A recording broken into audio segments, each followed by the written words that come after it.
Right guys, welcome back. Look what's in the house, DJI Avata. So this is brand new from DJI. I actually paid full price for this. They didn't send it to me, and I actually had to get the full setup. So this one's got the motion controller and the new V2 goggles.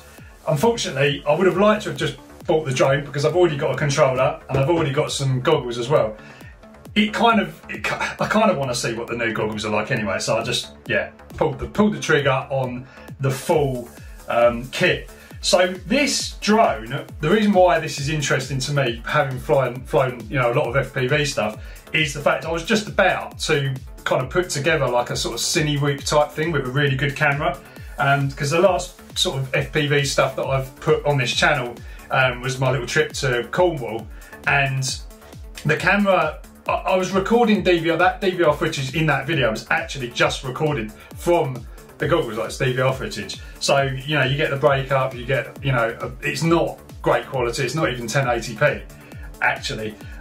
So what I wanted to do for my sort of upcoming trips that I'm going to be doing is put together something that has a decent camera.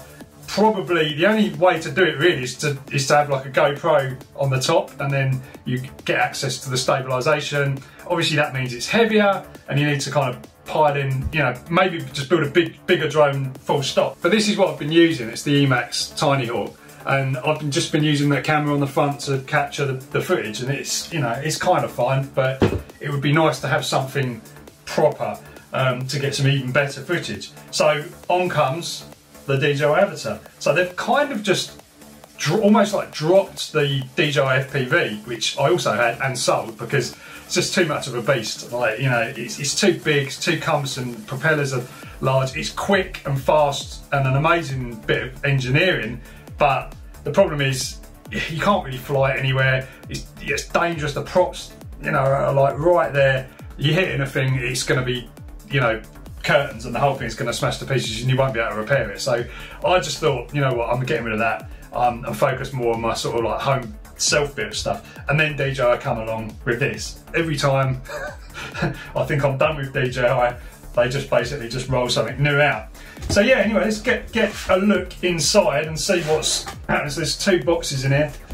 These goggles look pretty interesting. I've watched a few videos now, because these are OLED, so these are like OLED panels in here. So I'm really excited to see what, you know, they look like. Let's put them aside for a minute and then I'll, you know, get the drone out. So this is the interesting bit, obviously. And some people might disagree actually. Some people might be more interested in the goggles than this. But it's the other thing about this is it's got 15 minutes. They say, I mean, I think they say like 18 minutes or something like that, but the sort of people that have received these early, you know, for testing and stuff, have said that it's got, you know, 15 or so minutes of flight time, which is nuts because, you know, normally with this sort of FPV stuff, you're using like lipos like this, and they can be a little bit difficult, especially if you're traveling to like, you know, manage, should we say, and you've got the potential for things to short circuit. There's no onboard protection on these. Charging can be a bit difficult if you don't know what you're doing. But the main thing is flight time with something like these batteries is really low. It's like maybe 4 minutes. So, you know, having an FPV style drone that can fly for 15 minutes don't sound like a lot if you're, you know, one of these kind of, you know, Mavic person. It doesn't sound like a lot at all. But it's a lot for an FPV drone. First thing I noticed about this is how diddy. And well, actually the props are bigger than I thought. The props are actually bigger than I thought. I thought they'd be a bit smaller than that. You know, you can feel its weight. What is it? It's over 250 grams, obviously. But yeah, do you know what? That, guys, that is insane. Amazing. And then you've got this, like, you've got the gimbal cover over there, which we just flip off. That's remarkable. I mean, I say remarkable, but, you know, just seeing a kind of, you know, an OEM built product. And these are pushers as well. So you know, they're like almost like sort of ducted fan type, you know, arrangements. Try and get a focus on that. That's nice. You know, it feels like it's got some weight to it. But interestingly, obviously it takes off, you know, it's that way around, so you're pushing down. So, I mean, in some ways, you've not got any, the fact that the propeller guards are there, some people don't like propeller guards because obviously it can affect the flow, but this is, you know, designed for this. So there's nothing obstructing the props. That's one good thing, I suppose, about having it like that. And then all your electronics and your stuff's there. It looks very simple. So how do we get this out? So you just basically press these in. It's very like the old FPV drone, or the old FPV drone, but it's very like the previous one. So that just slots out like that, and then you've got this kind of like connector on the back, like proprietary connector. But this is a 4-cell. Where is it? 14.76 random voltage, isn't it? I wonder what cells they're using. 2,420. Flipping heck. So that's an 850 LiPo, an 850 4-cell LiPo, and that is a 24. What did I say? 24. That's a 2420. How does that work? There's a little protective things just come off. I don't know how that works. Anyway, we'll find out. So there's the drone. You've got spare props. That's pretty cool. I mean, they always give you spare props, don't they, DJI? But yeah, they should be easy to take off. And it's actually not any of their proprietary system. It's, by the looks of things, it's just two little hex nuts on there. You've got like the LiDAR sensors and the optical thing so that it can, you know, it knows how high it is, other than GPS as well. But yeah, it looks pretty robust as well. Like the, you know, the plastics seem pretty strong. But you can buy all of this as well. It's actually, I was looking on the website where I got this from, and you can buy all the extra bits. So you can buy the replacement bits. So if you crack anything or break anything, you can replace it. It looks fairly modular as well. Like, it looks like, you know, like you've got the GPS and all that sort of stuff up there. So, you know, there's a lot of plastic, which, you know, as a frame, there's a lot of plastic that looks like it could potentially be replaced if you bust it. But yeah, there you go. So that's that. You don't get any charger in here. What's this? Oh, this is like your sort of battery charging system. So you don't, there's no like power supply. Nothing comes with power supplies anymore, does it? And that just plugs into that. So where's the actual, oh yeah, there you go. So it ships on like 2, which is a good sign. And then you've got a USB-C connector on there as well. So I'll just plug that in. The first one I'll pick is a mini USB. I mean, what's got one of them on these days? And so yeah, I'm just going to plug in my little USB-C there, and that's going to charge. So it went yellow first. Now it's sort of pulsating. Maybe the yellow is like a check. Anyway, that's going on.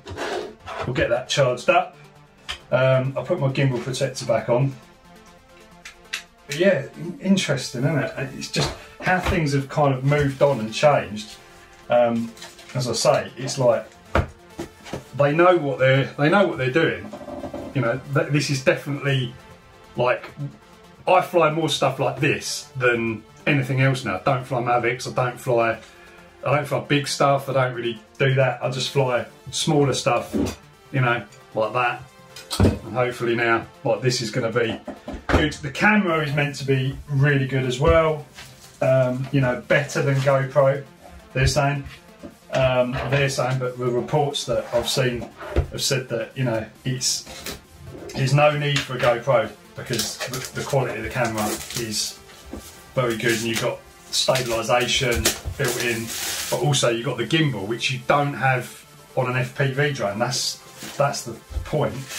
You know, you just don't have a gimbal. I was even looking into like, how could you put, you know, how could you, because really what I want is like the best of both worlds. I want something that is easy to take off and land and you haven't got, because when you fly an FPV drone, like you're constantly on your game, you're constantly looking at how you're watching, you're managing your altitude, you're managing everything, which is brilliant. It's an amazing experience, like to be able to control something through the air. And I think I've kind of mastered it to a point where I'm comfortable flying anywhere in full acro mode. But there's times where you just want to just take off, you just want to get up there, you don't want to have to like be, oh, I'm going to crash. You want some extra sort of, stability, and like things like this drone, which have got, you've got things like start, stop, where you can just literally just push the start button or stop button and the drone will just, wherever it is, it will just stop, pause. That's really useful. And then if you want to flick around and you want to push the drone around the sky just by going backwards, forwards, left, right, do your usual sort of like, Mavic stuff, you can do it with this. It's the same as the old FPV drone. You can do it, which makes it really nice to use and really like versatile, because you can just, you can go nuts, or you could just, fly it out. Not that you should, but you could fly out somewhere and then do some FPV when you get to the other end. I mean, I'm sure there's going to be some videos on that. So goggles, what? These are ridiculous. That's crazy, and they've got like a nice little cover now as well. So yeah, very different to the other goggles. Let's get those out. So yeah, look, beast mode versus low profile. That's more like the old fat shots. Shout out to NJ Tech. These are your fat shots. I haven't forgotten. You've still got to have them back. But yeah, loving that.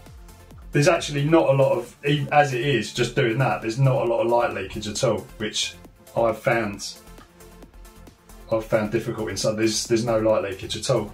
Just putting that there. So these run on the same battery system as these, but you do get a battery in there. Let's just grab that. I'm running out of space here. So the battery is, so you've got like a cable with a flexi thing. The battery I'm guessing should look like this one, which is the standard DJI one. That's the one for the bigger goggles. Get a strap, and the battery is here. So is this the same? Have they changed this at all? Oh, it's smaller. This is an 1800. This is a 2500. I mean, maybe it doesn't use as much power. But yeah, I'm surprised actually at that, because that didn't last that long, that battery. That doesn't last that long on those goggles. Anyway, there it is. It's chargeable via, what's this? Oh yes, that's the controller. You get a couple of different lens options there. Ah yes, excellent. They actually include like an OTG cable as well. So if you want to plug in your phone, maybe you have to activate this, I don't know.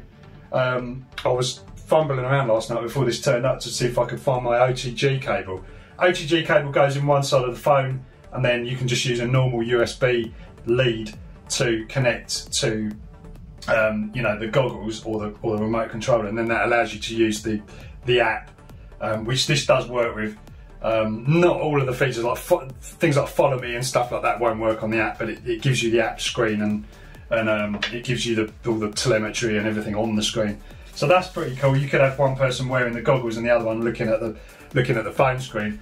But yeah, I'm going to get this set up. Look, these antennas as well, they just fold up like that, so you have no longer got these kind of things sticking out on here, which it's good that you've got an SMA capability. Are these?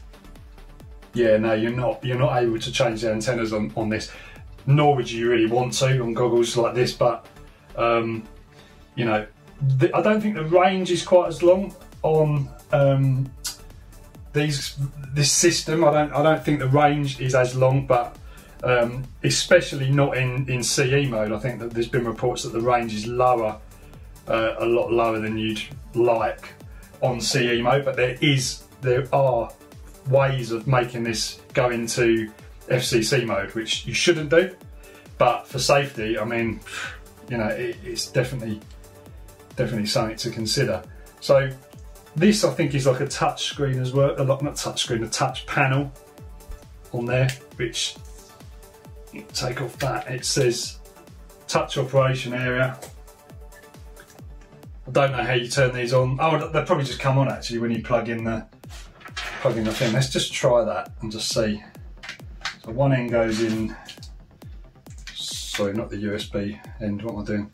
So one end goes in the power cable goes in one end, and then they've actually got a clip on here now, whereas before it didn't have that. So that clips in the battery. The battery's got a little sort of slot there so that you can actually, so that it won't come out. Good idea. I've never had that problem myself, but that fits quite nicely. I would have liked it if they had some way of, you know, having that on the strap, but anyway, let's see, let's turn it on. You kind of need to take these things off. It's got audio as well, which the other one hasn't got. It's got a speaker in there maybe. Can't see anything yet. Oh, I'll tell you what, that does look good. So I'm just trying to get the oh wow, you've got a lot of control over focusing. So this is going to be a bit boring, but you've got a lot of control over focusing. Sometimes I'd get a bit blurry towards the edge of the screen there, but with this you can actually sort of adjust that out. It's a nice screen. I'll tell you what, I don't know if they're not using black, but it doesn't look particularly OLED to me. I don't know what that is, but anyway, it's asking me to set languages and all that sort of thing. There's no point holding it out to the camera because you won't see it. Anyway, so that's that. I'm going to disconnect that now. So that's that. I'm going to disconnect that now and set that up in a minute, and get this on charge as well. But yeah, pretty interesting. Overall, so far, it's looking pretty interesting. I'm pretty excited, and I don't usually get excited over, you know, consumer drones now. I've reviewed so many sort of, you know, Chinese ones as well, and everything else. And technically DJI is Chinese, but you know, it is what it is. So yeah, guys, there's the overview. I'll be doing some tests over the next few days, testing this out and getting some footage, all that kind of thing. So yeah, super exciting, and I'll let you know. Also, I'm going to drop some stuff on Instagram as well. Go follow me over there. There's the link and my username, Andy J Kirby, on there. I'll pop some stuff in stories and all of that so you can see, you know, what I'm up to with it. So yeah, hope you've enjoyed this one, and I'll catch you next time. Oh yeah, I just realised I forgot about the motion controller. I'm really not interested in this. I just don't see that I'm going to be able to use this. You know, I'll give it a try. But yeah, I'm a stick man. I fly FPV. I don't. What's that? Anyway, catch you next time, guys.